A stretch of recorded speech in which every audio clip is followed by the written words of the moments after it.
Et pour ce qui est de Moïse, il a été fidèle dans toute la maison de Dieu, comme serviteur, Hébreux 3:5. Nous ne suivrons pas Moïse sur le chemin du retour en Égypte, mais nous nous contenterons de souligner l'un des incidents du voyage. Il ne semble pas que Dieu lui ait donné de direction spéciale concernant sa femme et ses petits-enfants. Nous disons seulement que Moïse se mit en route avec les siens. Pour lui, sans doute, la chose allait de soi. Mais Dieu ne veut pas que nous allions de l'avant sans avoir recherché d'abord quelle est sa volonté sur tel ou tel détail particulier, et parfois c'est de façon douloureuse que nous découvrons celle-ci.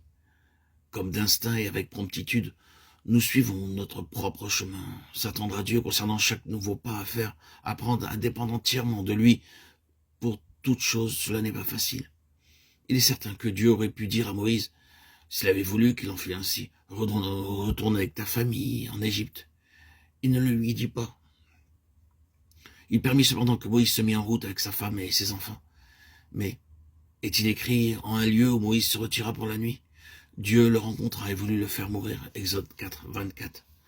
Ce qui suit prouve qu'il avait désobéi à Dieu au sujet de la circoncision et que sa faute avait été causée par l'opposition de sa femme, Séphora.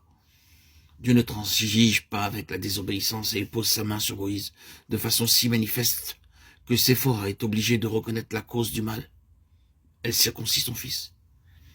Cette dure expérience semble avoir montré à Moïse qu'il doit poursuivre sa route seul. Séphora n'aurait pu l'aider dans la lutte qu'il devait bientôt soutenir contre les puissances des ténèbres. Peut-être même ne l'aurait-elle pas compris. Les paroles amères qu'elle prononce contre son mari montrent assez qu'elle aurait pu devenir une cause de sérieux embarras pour celui que Dieu envoyait. Moïse décide donc de renvoyer les siens à Jéthro, puis, seul, il s'avança vers l'Égypte.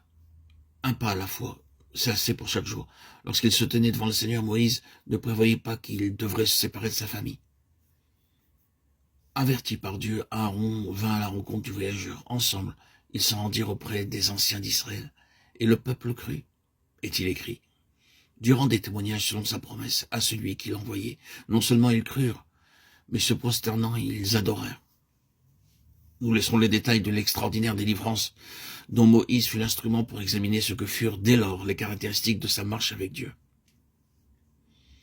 Il fait exactement ce que Dieu lui demande et ne va pas au-delà. Il vient et revient constamment à Dieu pour tout lui soumettre. Lorsque les premiers résultats de sa mission entraînent des réactions opposées à celles qu'il attend et que le combat de la foi devient trop intense, trop accablant, il s'écrie « Seigneur, pourquoi m'as-tu envoyé ? Depuis que je suis allé vers Pharaon pour parler en ton nom, il fait du mal à ce peuple. Et tu n'as point du tout délivré ton peuple. » Exode 5, 22, 23. Quelle épreuve! Et s'il n'y avait pas eu à l'origine la rencontre avec Dieu, et si Dieu n'avait pas envoyé Moïse de façon si claire, si précise, si Moïse n'avait pas connu au-delà de toute incertitude possible la volonté de Dieu, le cœur aurait bien pu lui manquer dans cette lutte. Mais l'instrument que Dieu a choisi va de foi en foi, car c'est dans l'épreuve que la foi peut croître, se développer, atteindre la maturité. Alors, l'enfant de Dieu croit, malgré toutes les circonstances adverses, et il s'écrit devant les obstacles si infranchissables qu'ils paraissent, ce que Dieu a dit sera. Dieu alors transmet à son fidèle serviteur un message plus précis pour son peuple opprimé, message où, à cette reprise, il affirme sa volonté de délivrance et de bénédiction, la volonté de celui qui est l'alpha et l'oméga. Je suis l'Éternel. Exode 6, 6, 8.